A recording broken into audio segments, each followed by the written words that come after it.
In the name of one Creator, one Redeemer, one Sanctifier. Please be seated.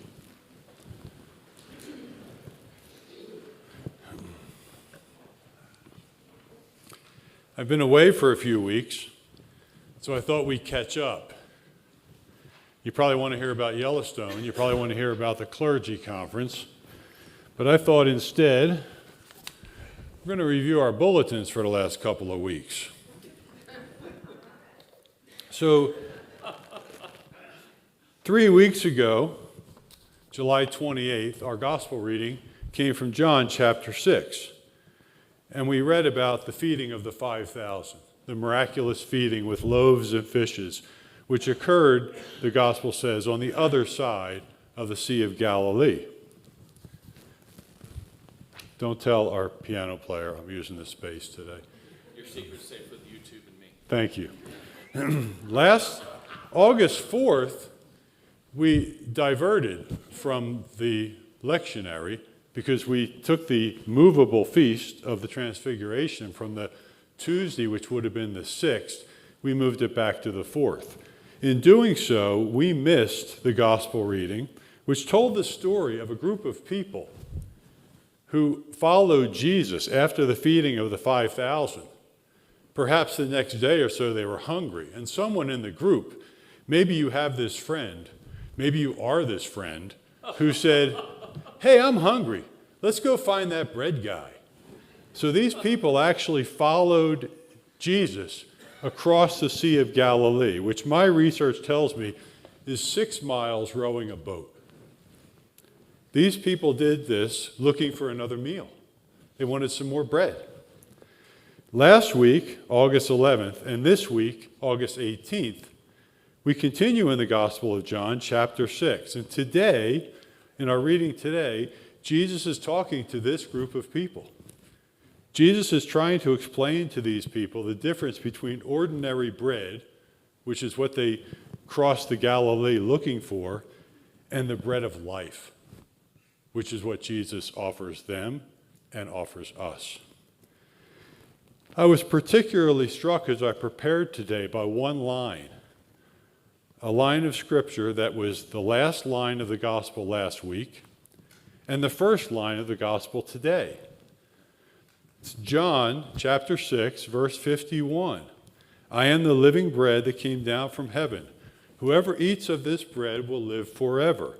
And the bread that I will give for the life of the world is my flesh."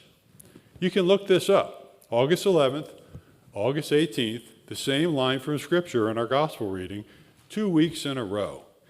And I wondered why. For our weekly readings, we follow the Revised Common Lectionary.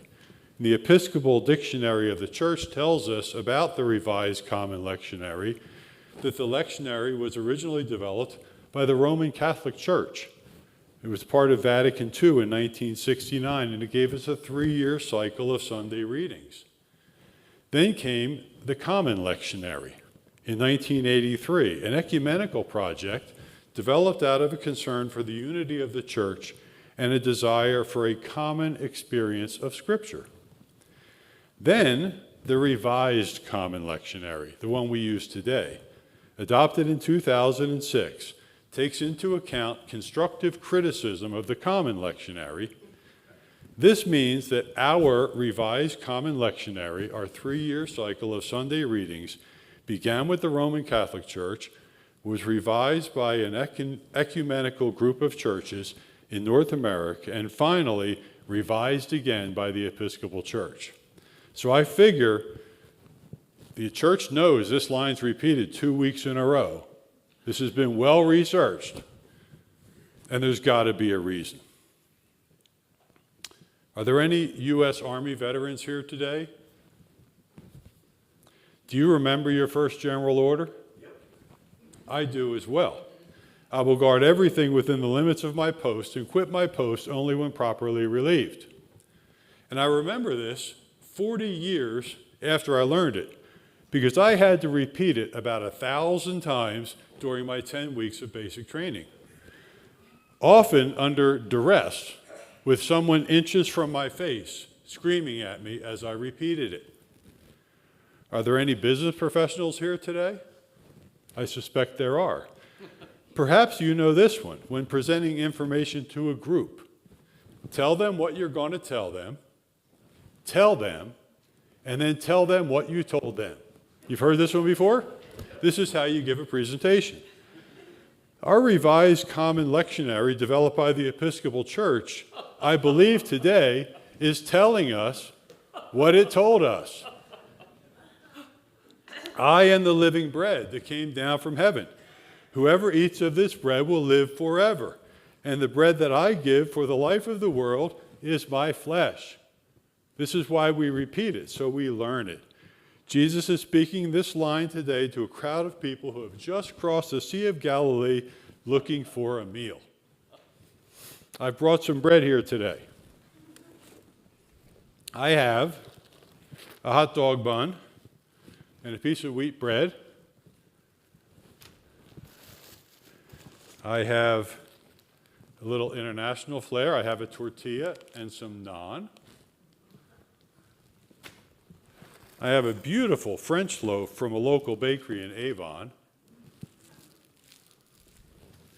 And then the pièce de résistance, as they say. This is a barley loaf. I went all the way to Whole Foods down in Frisco to find a barley loaf. This is the best I can do to recreate the actual bread that Jesus fed these people in the feeding of the 5,000. This might be what they crossed the Sea of Galilee to get. I'm going to leave all these here on the piano. We won't tell our pianist. And I'm going to ask you folks here today, is there anything here that you would row a boat 6 miles to get? Probably not. Jesus seems surprised, and I imagine he's a little disappointed by the appearance of these people looking for a meal.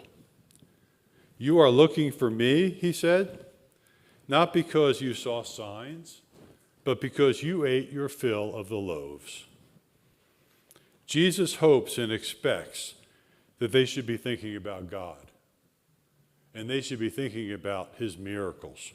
The same way Jesus today hopes and expects that we are thinking about God and thinking about his miracles.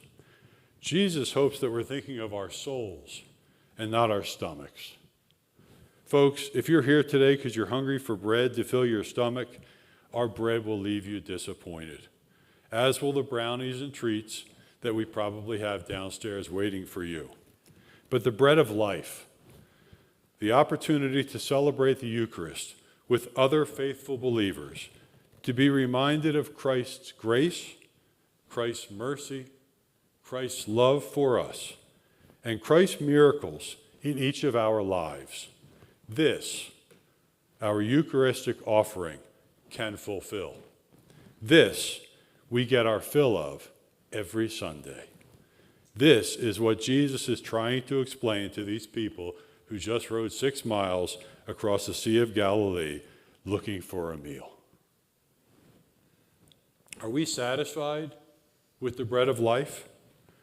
Or are we, as St. John Chrysostom said, nailed to the things in life? You know, the shiny new car eventually loses its luster. The promotion at work, after a little while, our work just becomes mundane again. And the newest restaurant that excites us for a fancy meal, after a while, is the same old thing. But like the barley loaves, the things in life can satisfy for only a short time. Next thing we know, we're two in a boat, crossing the sea, looking for a refill. The person who is nailed to the things in life, said Napoleon Bonaparte, is living only half a life. The person who sees beyond, Bonaparte continued, is truly alive. See beyond with Jesus. See beyond with Scripture. See beyond with me and the clergy here in our church. See beyond with all of our congregation. Like my first general order repeated 1,000 times in basic training, the Gospel of John, chapter 6, verse 35, is repeated on subsequent weeks in this year B of our Revised Common Lectionary. Jesus is telling us what he's going to tell us.